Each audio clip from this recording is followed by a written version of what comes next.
আজকে একটা রেগুলার রান্না শেয়ার করছি। এভাবে ডাল ডিম রান্না করলে মাছ মাংসের স্বাদকেও হার মানিয়ে দেবে।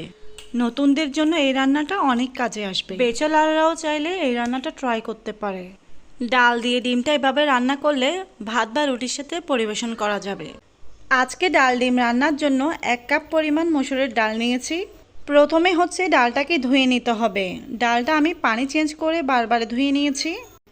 ডালটা যখন ধোয়া হয়ে যাবে একটি প্যানে ডালগুলো নিয়ে নিচ্ছি।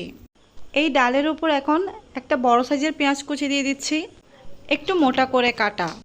4টার মতো কাঁচামরিচ দিয়ে দিচ্ছি।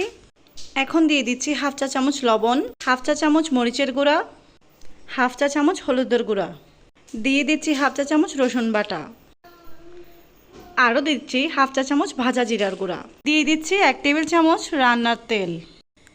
এখানে 3 কাপের মতো পানি দিয়ে ঢাকনা দিয়ে ডেকে এই ডালটা সিদ্ধ করে নিতে হবে। মাঝে মাঝে 2-1 বার নেড়ে দিতে হবে। আমি ঢাকনা দিয়ে ঢেকে ডালটা সিদ্ধ করে নিয়েছি। ডালটা যখন সিদ্ধ করা হয়ে যাবে আর এরকম কিছুটা পানি পানি থাকবে, ওই পর্যায়ে হচ্ছে ডালটা রান্না করার পালা। এখন চুলা থেকে প্যানটা নামিয়ে আরও একটি প্যান বসিয়ে দিলাম। আর 2 টেবিল চামচ দিয়ে দিচ্ছি রান্নার রেগুলার তেল, আরও দিয়ে দিচ্ছি হাফ চা চামচ হলুদের গুঁড়া। এখানে 4টা ডিম নিয়েছি, ডিমগুলো দিয়ে দিচ্ছি। হলুদের সাথে এই ডিমটা নেড়েচেড়ে ভেজে নিতে হবে। ডিমটা একটু লাল করে ভেজে নিতে হবে যাতে সুন্দর একটা কালার আসে। ডিমটা এখন ভাজা হয়ে গেছে। এখন প্যান থেকে একটা একটা করে ডিম উঠিয়ে নিচ্ছি। ডিমগুলো উঠিয়ে নেওয়ার পর এখানে কিছু গরম মশলা দিয়ে দিলাম আর 1/4 কাপের মতো পেঁয়াজ কুচি। পেঁয়াজটা এই তেলের সাথে নেড়েচেড়ে ভেজে নিতে হবে। পেঁয়াজটা হালকা সফট হয়ে এলে এর মধ্যে দিয়ে দিচ্ছি হাফ চা চামচ রসুন বাটা। এখন এটাও 30 সেকেন্ডের মতো ভেজে নেব। এখন এর মধ্যে হাফ কাপের মতো টমেটো পেস্ট দিয়ে দিচ্ছি। এটা ফ্রোজেন ছিল, আপনারা চাইলে টাটকা সবজিও দিতে পারেন, সেক্ষেত্রে আরও বেশি ভালো হয়। টমেটোটা দেওয়ার পর এই পেঁয়াজের সাথে নেড়েচেড়ে কিছুক্ষণ ভেজে নিয়েছি।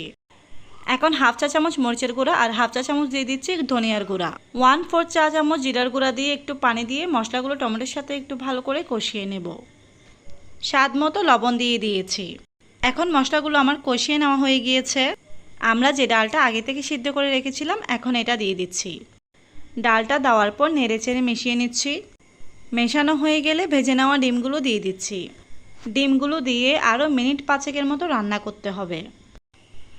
5 মিনিটের মতো রান্না করে নিয়েছি। এখন উপরে কিছু ধনেপাতা কুচি আর দিয়ে দিচ্ছি কাঁচামরিচ ফালি। এগুলো দিয়ে চুলাটাকে বন্ধ করে দিতে হবে। আমাদের ডাল ডিম রান্না করা এখন শেষ। এখন এই ডাল ডিমটা ভাত, রুটি, পরোটা আপনার যেভাবে ভালো লাগে সেভাবে পরিবেশন করতে পারেন। সহজ একটা রান্না শেয়ার করলাম। আশা করছি রেসিপিটা আপনাদের অনেক ভালো লেগেছে। রেসিপি ভালো লাগলে পেজে লাইক আর ইউটিউবে থাকলে সাবস্ক্রাইব করে দিবেন।